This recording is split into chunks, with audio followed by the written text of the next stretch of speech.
一所全是强奸犯的监狱。你听说过没？新人入狱第一天都必须在室友中选择一位妻子或者老公，监狱甚至还给他们提供生计用品，所以也被称为全球最恶心的监狱。可一个国家为什么会出现这么多强奸犯？政府又为什么不出面制止呢？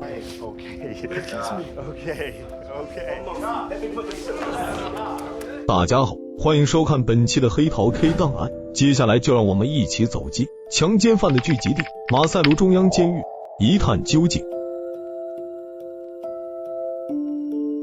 马赛卢中央监狱为非洲南部的莱索托，是世界上最贫穷的国家之一，而贫穷就等于认知落后，这也就导致莱索托的民风非常野蛮，看到美丽的姑娘就想占为己有。一开始我觉得这没什么不对，因为我遇到让自己心动的美女时也会想占为己有，肯定很多男性同胞都有过这样的想法。反之，女性遇到帅哥也会春心荡漾，但都只是想想罢了，可能下一秒就忘记了，更不会付诸于行动。而莱索托的居民不是这样，他们完全被欲望驱使，就像动物发情一样，经常上演霸王硬上弓的戏码。正因如此，莱索托成为世界上强奸率最高的国家，而这导致全国有1/4的人患有艾滋病，可想而知这个国家对性是有多么的随便。于是一所拥有全球最多强奸犯的马赛卢中央监狱就这么诞生了。在其他监狱，强奸犯属于人人喊打的存在，可在这里强奸犯占了犯人总数的80%，一共643名犯人中有400名以上都是强奸犯，而且在这个国家强奸犯是被人接受的，所以马赛卢中央监狱是强奸犯的天下，并根据他们的喜好制定了一条恶心的规则：新人进入监狱的第一天必须要选择一位室友当妻子或者老公，哪怕新人不好这口也必须要选一个，因为强奸犯哪还会管你愿不愿意。If it means fighting for your life, that's exactly what you should do. At night, I cannot guarantee anything. 除非新人是一位狠角色，能打或者是一名暴力分子，不然就只能入乡随俗，加入他们。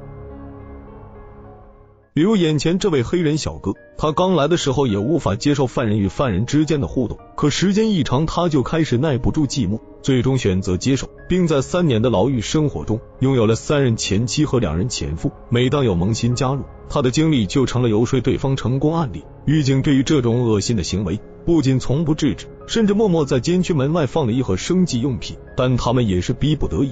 因为监狱里一共有195人感染了艾滋病，相当于囚犯的1/3，而造成这一切的原因就是犯人强奸犯人所导致的交叉感染，所以监狱长为了不让病情继续扩散，这才不得不主动提供生计用品。毕竟监狱里变态的强奸犯实在太多了，这种找动的事情几乎无时无刻都在发生，狱警根本管不过来，无奈之下只能选择妥协。而作为全球最贫穷的国家之一，监狱的基础设施也是非常简陋，仿佛有种让人回到了原始社会的感觉。看看这环境，整个监狱几乎全部都是由碎石和土包堆砌，仿佛刚被轰炸过一般，就连厨房也没有任何现代化的设施，全程都是露天作业，几口已经烧黑的铁锅加上一根木棍就是他们的厨具，同时制作食物也是相当原始，只要是能吃的就全部放在一起搅拌，似乎在这里食物唯一存在的价值就是让人活着。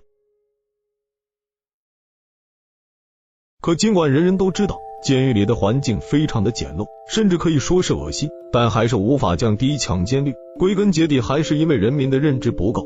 比如这位小哥，他因3次性犯罪和3次持枪抢劫被判处75年有期徒刑，可直到进入监狱那一刻，他都没有意识到自己的行为是属于犯罪。之所以会发生这种情况，是因为在莱索托这个国度法律明确规定，女人属于2等公民。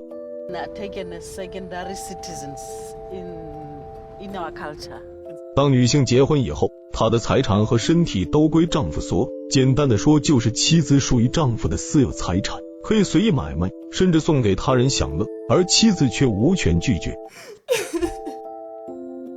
虽然在2003年的时候，政府取消了这条极不人道的法律，可根深蒂固的男尊女卑已经成为一种国家的风气，这也是为什么莱索托强奸率居高不下，以及能被大家所接受的主要原因。别看监狱里有很多因强奸罪被抓的囚犯，可只要犯人有点钱或者地位，他就几乎不太可能会入狱，甚至还能做国家政要，因为在他们看来，强奸罪实在微不足道。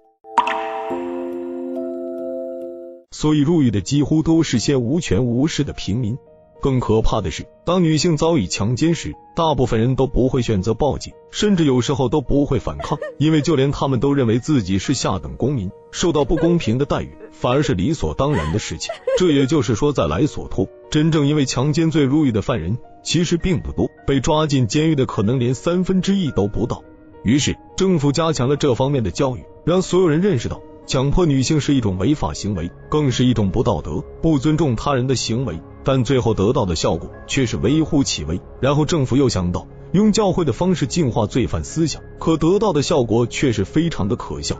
当囚犯们了解到教会后，很多人不仅没有认识到错误，反而给自己的犯罪行为找到了一个合理的借口，认为自己在实施犯罪时是被恶魔上了身，一切都是恶魔所为，并不是自己的主观意愿，简直让人哭笑不得。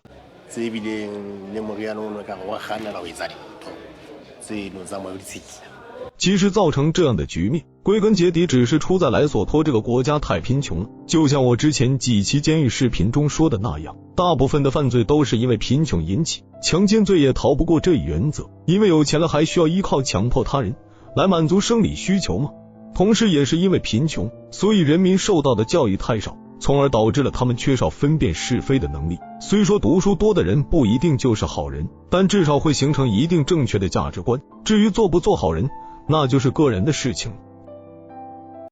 最后借用叶问2中甄子丹的一句台词，人的地位虽有高低之分，但人格没有贵贱之别，更不要用自己的性别作为高人一等的筹码，甚至在我看来，那是一种自卑的表现。只有一事无成的人才会不得已拿出性别来抬高自己，借此寻找存在感。好了，关于本期内容你有什么看法呢？欢迎评论区留言，喜欢的小伙伴别忘了点赞转发，关注黑桃 K， 带你玩转地球，探索世界。